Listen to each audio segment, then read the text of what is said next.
Balladen om noget så tilsyneladende uskyldigt som et juletræ i en beboerforening nord for København spidser nu til. I går kom det frem, at bestyrelsen i boligforeningen nægter at betale for et juletræ i gården. I dag har flere glade givere så meddelt, at de gerne vil give et træ helt gratis. Alligevel holder et flertal i bestyrelsen fast og siger nej til juletræ. Hanne Laursen har boet i Egedalsvænget i 40 år. Jeg var nogle af de første, der flyttede ind. Og hun havde set frem til, at et juletræ skulle lyse op, når vintermørket lægger sig over betonbebyggelsen. Jeg synes, det er for dårligt. Vi har jo haft juletræ i alle de der år. Så hvorfor skal vi pludselig ikke have det?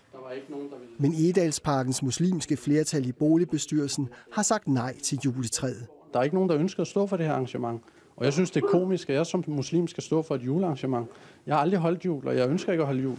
Formanden for boligbestyrelsen kan dog ikke genkende den udlægning. Det er ikke sandt. Fordi jeg sagde, at jeg tager gerne juletræstændingen, og jeg skulle nok sørge for, at det var hjælpere til at servere de forskellige ting. Efter den massive presseomtale har mange tilbudt at forære bebyggelsen et juletræ. Jeg har valgt at gå ind og donere 7.000 til juletræsfesten oppe i Egedalsvænge, og samtidig give 7.000 til Eidfesten næste år. Og formanden for boligbestyrelsen vil gerne tage imod gaven. Det synes jeg er fantastisk. Og så skulle man tro, problemet var løst. Men flertallet i bestyrelsen siger nej, også selvom de får juletræet foræret. Jeg synes ikke, at vi skal lave om på nogle af de beslutninger, der nu engang er truffet. Og det skuffer Hanne Laursen. Det kan bestyrelsen ikke være bekendt. Og boligbestyrelsen skal drøfte juletræet på deres næste møde.